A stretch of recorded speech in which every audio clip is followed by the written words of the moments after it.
Hi అండి, నమస్తే. నేను మీ అనిల్ కుమార్ను. ఎలా ఉన్నారు? బాగున్నారా? ఉదయకాలం దేవుడు దీవించాలి, ఆశీర్వదించాలని చెప్పేసి మనస్ఫూర్తిగా కోరుకుంటున్నాను. నిన్న కీర్తనలు మొదటి గ్రంథం చదువుకున్నాం కదా. ఈరోజు రెండో అధ్యాయం చదువుకుందాము. ఒకసారి వినండి. నేను ఎందుకు చెప్తున్నానంటే, ప్రతిరోజు ఒక గ్రంథం చదువుతున్నప్పుడు కనీసం చెప్పేటువంటి మాటలు వినకున్నా కూడా మనము చదువుతున్నటువంటి ఏదైతే అధ్యాయం ఉంటుందో, ఏదైతే దేవుని వాక్యం ఉంటుందో, ఆ వాక్యాన్ని ఖచ్చితంగా మీరు వినాలి. మీరు వినాలి, ప్రార్థన చేయాలి. మీరు నా కోసం ప్రార్థన చేయండి, నేను మీకోసం ప్రార్థన చేస్తాను. మనమందరము దేవునిలో ఏకీభవించాలని చెప్పేసి మనస్ఫూర్తిగా కోరుకుంటున్నాను. ఒక్కసారి కీర్తనల గ్రంథము చదువుకుందాము. అన్యజనులు ఎలా అల్లరి రేపుచున్నారు, జనములు ఎలా వ్యర్థమైన దానిని తలంచుచున్నవి. మనము వారి కట్లు తెంపుదుము రండి, వారి పాశములను మన యుద్ధ నుండి పారవేయుదుము రండి అని చెప్పుకొనుచు భూరాజులు యెహోవాకు ఆయన అభిషక్తునికి విరోధముగా ఏలికలు ఏకీభవించి ఆలోచన చేయుచున్నారు. ఆకాశమందు ఆసీనుడగు వాడు నవ్వుచున్నాడు, ప్రభువు వారిని చూచి అపహాసించుచున్నాడు. ఆయన ఉగ్రుడై వారితో పలుకును, ప్రచండ కోపం చేత వారిని తల్లడింపజేయును. నేను నా పరిశుద్ధ పర్వతమైన సియోను మీద నా రాజును ఆసీనుగా చేసి ఉన్నాను. కట్టడను నేను వివరించదను. యెహోవా నాకిలాగు సెలవిచ్చాను, నీవు నా కుమారుడవు, నేడు నిన్ను కనియున్నాను. నన్ను అడుగుము, జనులకు నీకు స్వాస్థ్యముగాను భూమిని దిగంతముల వరకు సొత్తుగాను ఇచ్చెదను. ఇనుపదండంతో నీవు వారిని నలగొట్టెదవు, కుండను పగలగొట్టినట్లు వారిని ముక్కలు చెక్కలుగా పగలగొట్టెదవు.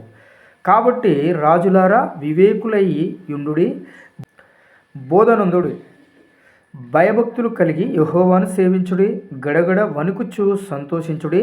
ఆయన కోపము త్వరగా రగులుకొనును, కుమారుని ముద్దు పెట్టుకొనుడి. లేని ఎడల ఆయన కోపించును, అప్పుడు మీరు త్రోవ తప్పి నశించెదరు. ఆయనను ఆశ్రయించు వారందరూ ధన్యులు. దేవుడు ఈ ఉదయకాలం ఈ వాక్యం ఇచ్చినందుకు చాలా ధన్యవాదాలు. థ్యాంక్స్ అండి. మీరు కూడా చదవండి, కీర్తనల గ్రంథం చదవండి. మంచి జ్ఞానము, మంచి తెలివి, మంచి మనస్సు దేవుడిస్తాడు. మనకున్నటువంటి బాధలు కానీ, మనకున్నటువంటి శ్రమలు కానీ, మనకున్న ప్రాబ్లమ్స్ కానీ దేవుడు తీసివేస్తాడు. కాబట్టి ప్రతి ఒక్కరు కూడా మీరు చదవాల్సిందే. దేవుని వాక్యంలో మీరు చాలా సంతోషంగా ఉండాలి. మీ బాధలన్నీ పోతాయి, మీ శ్రమలన్నీ పోతాయి, మీ కష్టాలన్నీ పోతాయి దేవుని వాక్యం చదవడం ద్వారా. ఆయన ఏమంటున్నాడు, లాస్ట్ వాక్యం ఏమంటున్నాడు, ఆయనను ఆశ్రయించే వారందరూ ధన్యులు అట. ఆయనను మనము ఆశ్రయించినట్లయితే మనకు దేవుడు మంచి ఫలాలు ఇస్తారు. ఇంకొక మన దీనిలోనే వాక్యం చూద్దామండి. ఇది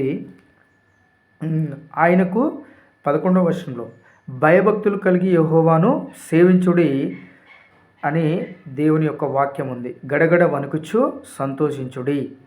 ఆయన భూదిగంతముల వరకు 8వ వచనం చూడండి. నన్ను అడుగుము, జనములకు నీకు స్వాస్థ్యముగాను భూమిని దిగంతముల వరకు సొత్తుగాను ఇచ్చేదను. ఇంతకంటే సంతోషమైన వాక్యం మనకి ఏముంటుందండి? మన బలము, మన బలహీనత, మన యొక్క ఆలోచన, మన నడవడిక, మన శ్రమంతా ఈ యొక్క వాక్యంలోనే ఉన్నది. కాబట్టి మనం ప్రతి ఒక్కరూ కూడా దేవునిలో జీవించాలి, దేవునిలో మనము పర్ఫెక్ట్గా ఉండాలి, దేవునితో మనం నడవాలి. ప్రతి ఒక్కరూ కూడా చాలామంది గుడ్డి వాళ్ళు ఉంటారు, కుంటి వాళ్ళు ఉంటారు, చెవిటి వాళ్ళు ఉంటారు, మూగ వాళ్ళు ఉంటారు, కోర్టు సమస్యలతో బాధపడుతూ ఉంటారు, పోలీస్ స్టేషన్లో ఇబ్బంది పడుతూ ఉంటారు. కావలసినటువంటి వాళ్ళకు సరైనటువంటి సమాధానం దొరకక, కావలసినటువంటి ఈవులు వాళ్ళకు దొరకక, కావలసినటువంటి పనులు దొరకక ఇబ్బంది పడుతూ ఉంటారు. కాబట్టి ప్రతి ఒక్కరు కూడా దేవుణ్ణి ప్రేమించండి. దేవునిలో మీరు ఉంటే మాత్రమే ఖచ్చితంగా మనం ఏదైనా సాధించగలుగుతాము. ఆయనను అడిగితే ఏమంటున్నాడు, భూదిగంతముల వరకు ఈ జనములకు నీకు సొత్తుగా ఉంచుతాను అంటున్నాడు. మనము బైబిల్ చదివితే, ఆయన మాట కనుక వింటే, ఆయన మాటలో మనం ఉంటే మాత్రము ఖచ్చితంగా దేవుడు మనకి మంచి ఫలాలు ఇస్తాడు. కాబట్టి మీరందరూ కూడా ప్రార్థన చేయండి నా గురించి.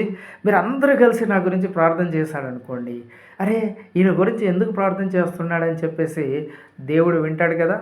నాకు కావాల్సిన అవసరాలు తీరుస్తారు కదా. నేను మీ గురించి ప్రార్థన చేశాను అనుకోండి, మనకు దేవుడు మీ అందరికీ కూడా మంచి ఆశీర్వాదాలు ఇస్తాడు కదా. కాబట్టి ప్రతి ఒక్కరము మనము ప్రార్థనలో ఏకీభవించాలి, ప్రార్థన చేయాలి.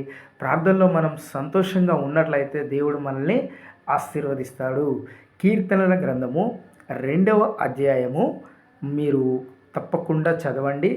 మంచి మేలులు పొందండి, మంచి ఫలాలు మీరు పొందాలని చెప్పేసి ఈ ఉదయకాలం ఈ వాక్యం ఇచ్చినందుకు దేవుడికి చాలా చాలా థ్యాంక్స్ అండి. ఎవరు కూడా ప్రేమించొద్దు. ప్రేమ అనేది ఈ సమాజంలో లేదు. ప్రేమలు అనేటివి నిజమైన ప్రేమలు ఎక్కడో దగ్గర తగులుతున్నాయి. ఆ నిజమైన ప్రేమలను మీరు గ్రహించాలా, ఆ నిజమైన ప్రేమల్లో మీరు బ్రతకాలా. అందుకోసమే ప్రతి ఒక్కరికి నేను ఒకటి ఛాలెంజ్ ఏంటంటే, ఎవ్వరు కూడా ఖాళీగా ఉండకూడదు. అందరూ పని చేయాలా.